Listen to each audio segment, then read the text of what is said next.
Welcome back. As promised, after going through the organizational rankings that we saw that fans voted on, athletic fan vote, I've gone through and I've done my own look at things. I looked at playoff success.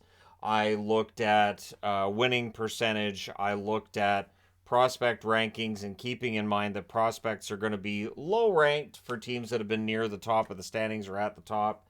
And so just trying to get an overall view of how I view the organizations. And I verified I can't find like that I did a power rankings before on organizations. So I guess this is kind of a first, although I'm not titling it a power rankings. And I'm also not starting with 32. I'm going to start with number one. Number one on the board is Tampa. Tampa Bay Lightning, yes, the Tanner Jeannot trade stands out. There's other moves too that stand out as maybe being mistakes, maybe being iffy decisions. But in general, when you have a team that's been in the Stanley Cup 3 of the last 4 years, it is hard for me to argue that they're not one of the best run, if not, in this case, the team that I think is the best run in the NHL. The salary cap and, of course, all of the gymnastics they have to do to get over, under, or around it, still being there and still being an issue when you have as much success as Tampa Bay's had, that is going to be a thing. Your third, fourth line players, your bottom two defense, they're going to command more money with Stanley Cup rings and with nice long runs in the playoffs under their belt. So I get it. Number two, I went with Colorado, the Colorado Avalanche, 1 year removed from a Stanley Cup. And I think when you have a team that wins Stanley Cups, that is a well run organization. And I can't come up for an argument why it's not. And for Colorado, so the argument can be, well, they haven't replaced Kadri. There's also the Landeskog injury, and they would have no idea, before the injury takes him out, that that's going to happen. If they had re-signed Kadri for the money and the term that he signed for in Calgary, I guarantee people would be complaining about Kadri's money. They would have lost somebody else in order to keep Kadri at that cap hit. It just doesn't work. So I understand the concerns about the team and dropping the team down in terms of confidence for some fans. But to me, I get it. I still think they're a very well-run team. Number three on the board is the Vegas Golden Knights. They win the Stanley Cup. If I was doing this last year, I think they probably would have been around middle of the pack. But, I mean, you look at that, Aiden Hill ends up winning the Stanley Cup. He wasn't even one of their top two goalies, really, to start the season, because you had Thompson, you had Brossoit. Of course, Leonard on LTIR all year. They brought in Jonathan Quick. Lots of goaltenders. And so for the Vegas Golden Knights to have won, and the way that they won, the dominant offense they showed, this is a well-run team. It's a very well-run team. And so, to me, they had to be third on the board. Fourth, a team that's first on the Athletics list, and I'm going to say straight out, Tom Fitzgerald, a very strong GM. I would not be surprised to see the New Jersey Devils win a Stanley Cup over the next few years. I think with Hughes, with Hischier, and I'm talking both Hughes, Jack and Luke Hughes, and then you've got Nemitz coming up.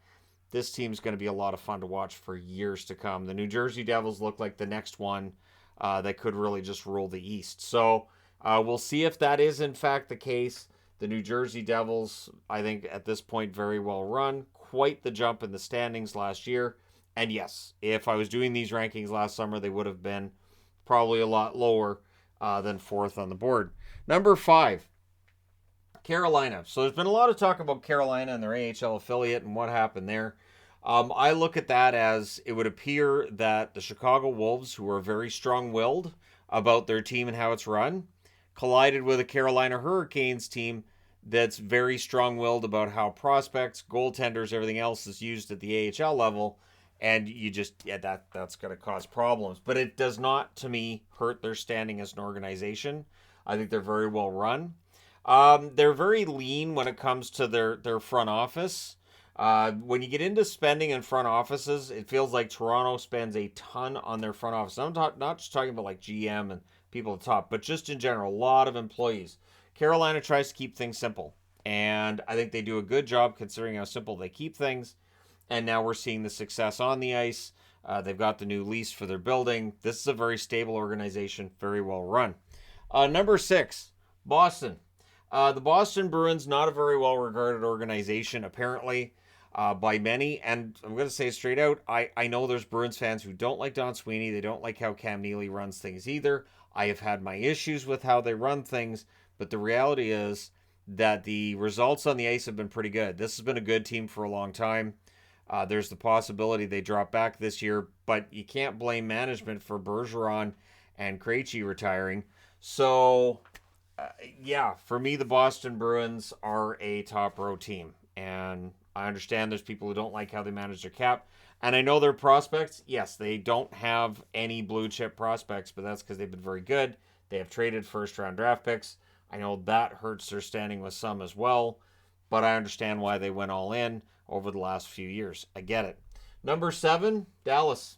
Dallas is really well run, and I really think that this Dallas core that's coming up, these young players, I think Dallas is going to do something special in the playoffs soon. And I'm not just talking about like a conference final run. I think this is a team that can win a Stanley Cup. I would say of the 3 teams that I root for, Dallas is the one I could see winning a Stanley Cup, and me having a little happy dance here on the channel. Dallas, Jim Nill's done a good job when it comes to bringing in the young guys. They have good scouts, good pro scouts as well. Picking up Wedgwood when they did, it showed that they picked up that he could be a very good backup for them, and he has been. And so I like how Dallas is run. I didn't take into account too much when it comes to the salary cap, only because we see that half the league is at or over the cap right now, right? So, and once the season gets rolling, there'll be even more teams that are at or over the cap. There's going to be some gymnastics done by teams to get under the cap. So for Dallas, I think they've done a good job. They do have expensive contracts with Ben and Sagan, but they've done a good job of keeping the other contracts under control cost-wise. Ottinger's on, I think, a team-friendly contract. So I think Dallas has done well. Number 8, rounding out the top row, is Florida. Florida Panthers, a team that I can honestly say for a long time I would not have ranked them as a really good team when it comes to putting out a good team on the ice and a good product. And so I understood why fans didn't show up in the numbers that fans of other teams would like to have seen. But yeah, Florida now, that's a full building. They're a very good team. They're coming off of a President's Trophy win last year. This year they go all the way to the Stanley Cup final. And they've got solid cap management. That Tkachuk trade worked out really well for them. I honestly think that Florida's done a really good job. I do. Number 9, the LA Kings. I see a lot of negativity about Rob Blake, and I kind of get that too. But the LA Kings, their rebuild, you can ask questions about whether or not the rebuild should have gone on maybe a little bit longer. You might be able to make that argument, but they've made a pretty good transition to a new team. I do think the Dubois trade can work out quite well for them. I have some questions about the goaltending. If they had a really solid goaltender, I think they could end up in the top row. But really, the LA Kings, I think, have done a very good job. Their drafting record has had good and bad, but we're going to see Clark and Spence come up this year in all likelihood. And yeah, that should definitely help. And I do think Byfield's going to break through, but I may be one of the few that thinks that. Number 10 on the board, I'm going with Buffalo. Kevin Adams has done a really good job of building up excitement. And so I think he's done a good job with what he's done with his roster moves. I do have some questions about the starter. So yes, Devin Levi is going to be a great goaltender for them. Luukkonen has a lot of potential. But if this team's going to get above the playoff line, if they were able to swing a trade for Connor Hellebuyck, that'd be great. If they were able to do that, if Winnipeg was so inclined, that could be great. I don't think trading Comrie for Hellebuyck's going to work for Jets or Jets fans. But, I mean, Comrie played there before. At any rate, Buffalo is in really good shape. And this is why when people talk about Kane, and I've seen people say, oh, I don't want Patrick Kane, or yeah, Patrick Kane would be great. Regardless of your opinion, the fact that we can even muse about whether or not Patrick Kane might want to play for Buffalo shows how far this organization has come. Because 4 or 5 years ago, if you'd said, do you think Kane would want to play for the Buffalo Sabres? The answer would have been no. Absolutely not. No. Number 11, I'm going with Detroit. Steve Yzerman's great. He's built up a really strong group of prospects. I do have questions about their goaltending. I do wonder about whether or not they're going to be able to get above the playoff line this year. This is a big year. If Detroit doesn't show any upward momentum in the standings this year, if they kind of stagnate where they are, there's going to be some questions asked. I think they're going to I think they're going to advance a bit. But remember, when I predicted the standings, I didn't see which team in the Atlantic they're going to jump past. So You go out there, you win your games, and you don't worry about what the other teams are doing, right? So that's got to be Detroit's mantra. I still think they're being run quite well. Number 12, Seattle. Seattle Kraken, Ron Francis, took a lot of flack after year one. I think he's rightfully getting a lot of praise after year two. I was happy with the summer he had last year, and I think the summer he's had this year, not too bad either.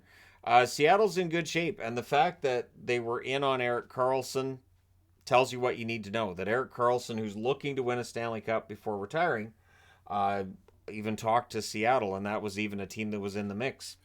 Tells you how far they've come in a year. So I really like what Seattle's done. I think they've got a solid coaching staff. They're a well-run team, and the fact they're in the playoffs after year two, that says a lot. You got to tip your hat, and I will, to Seattle and that organization. Number 13, the much maligned Edmonton Oilers. So you can have the argument of whether or not you give a GM credit for the players that are there when he gets there. Because a lot of what goes on with Edmonton, of course, you can praise Draisaitl, you can praise McDavid, who were there well before Holland. I loved the Ekholm trade.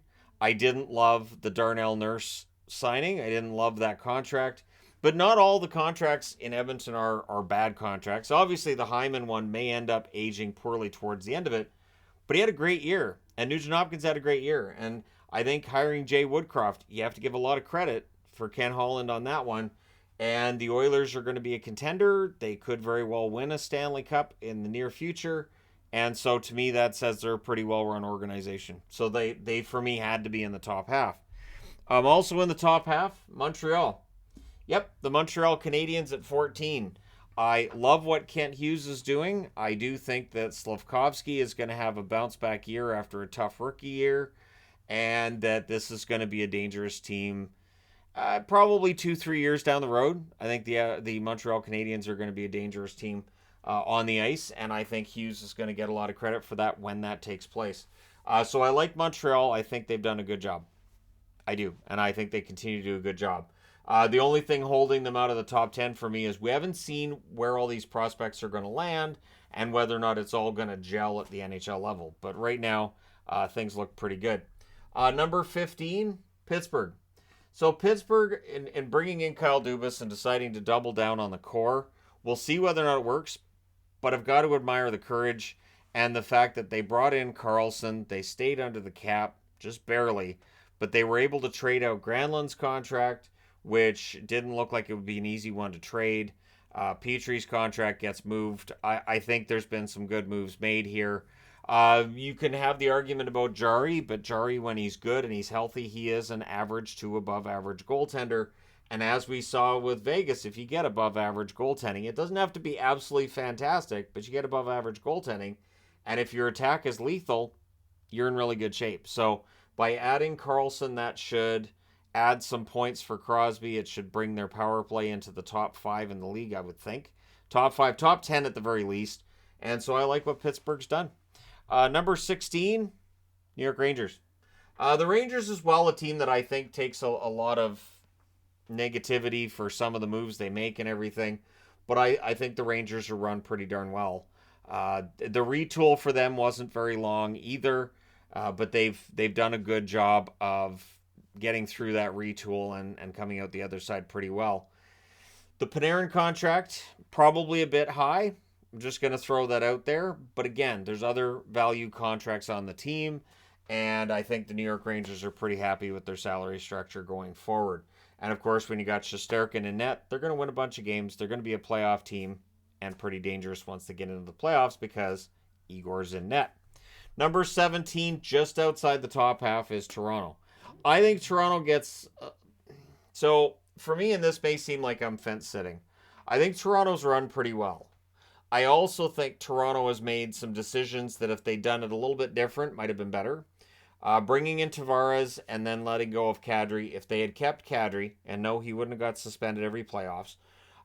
If they had not signed Tavares and used that money elsewhere in the lineup, would they be better off? And there's no way for us to know, really.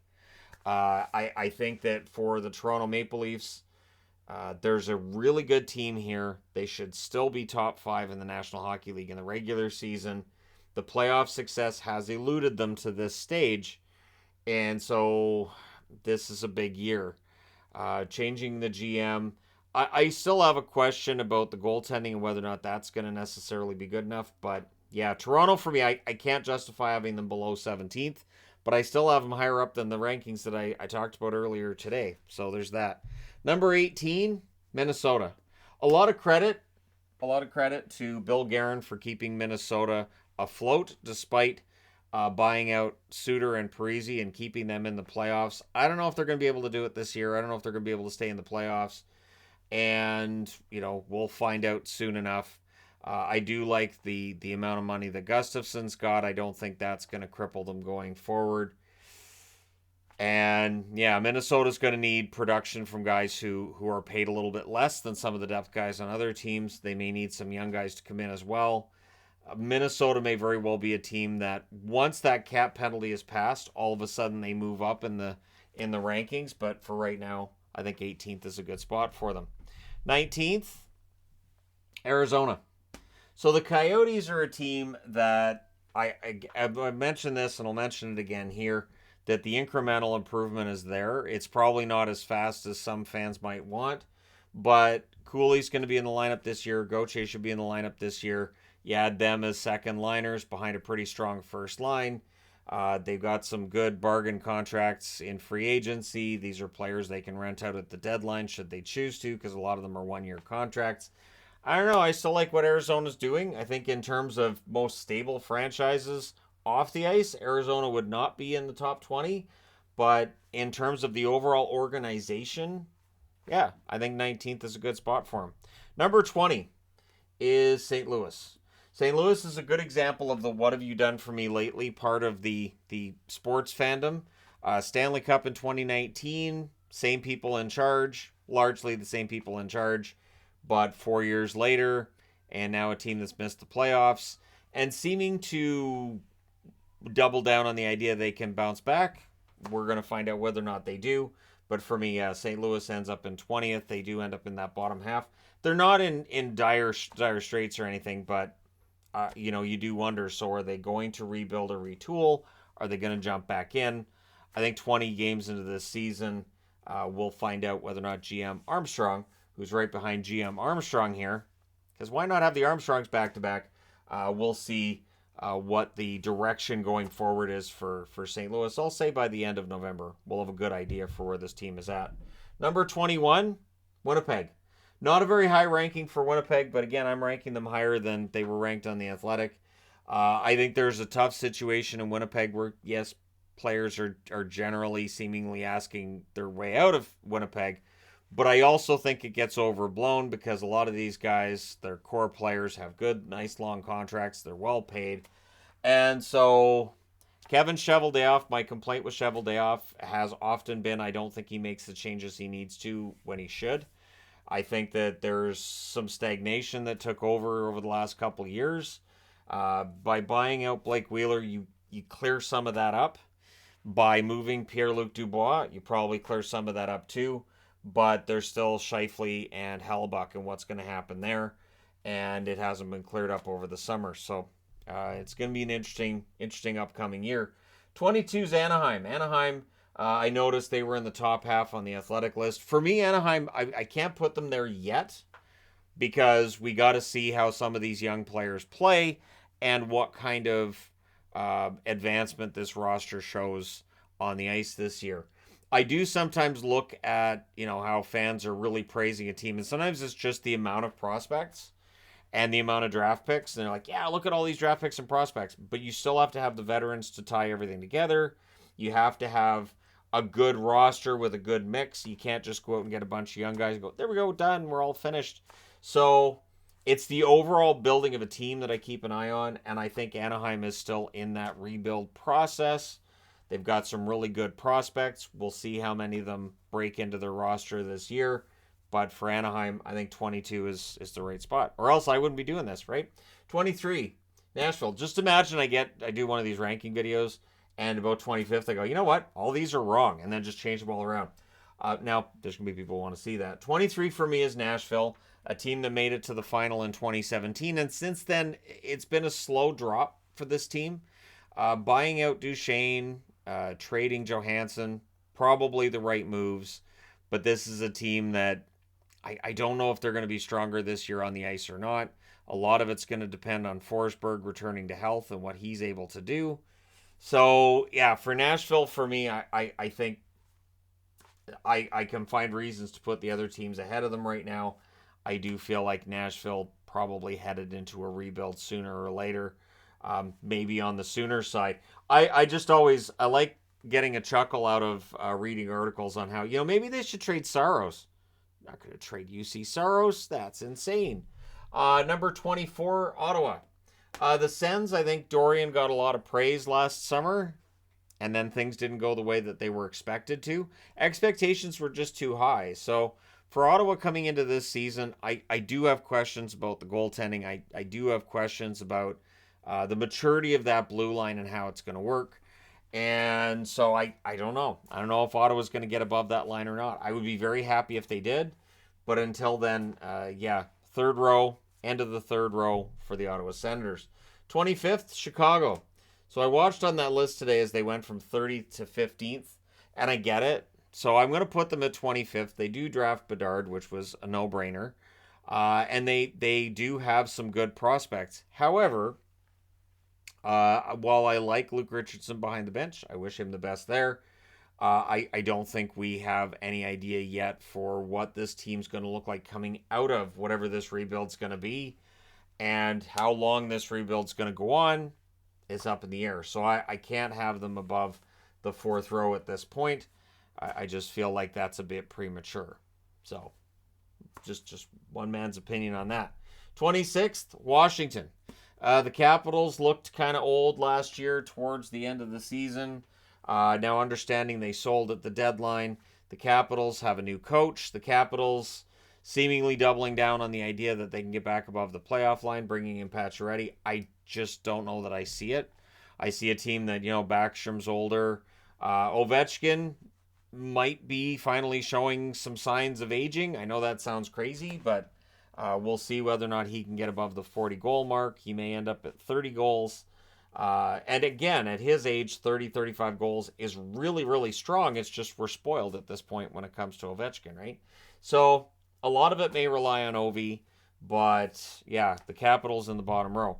Number 27, I have the Islanders at 27th. I think that having them ranked last, I don't agree with that. Their regular season numbers are too overall solid, and their playoff runs when they've got there have generally been pretty good. So thinking 2020 and 2021. They're a good team, good work ethic. They play a style that's all their own. There are some concerns about contracts. There are some concerns about age.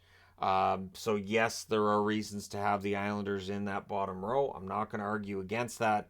But I also can't get to they're the worst run team in the league. I can't get there. The results on the ice, the solid coaching, and the systems in place definitely buoy this team's overall results. Number 28, Calgary. The Flames, it's been up and down seasons for them. Can they bounce back and get above the line? Yes, but they're going to need some hard work from some players that had down years. The biggest down year being Huberdeau. They need Huberdeau to be happy, and they need that team to really gel early on. I think the Lindholm question needs to be answered early too. Is he staying? Is he not? Are they keeping him? Or are they not? Hanifin as well. That question I think is still out there and needs to be answered. So Calgary I have at 28th. And I know there's probably going to be some Flames fans that may not be happy with that ranking. But that's just my opinion. And remember, Vancouver's not on the board yet.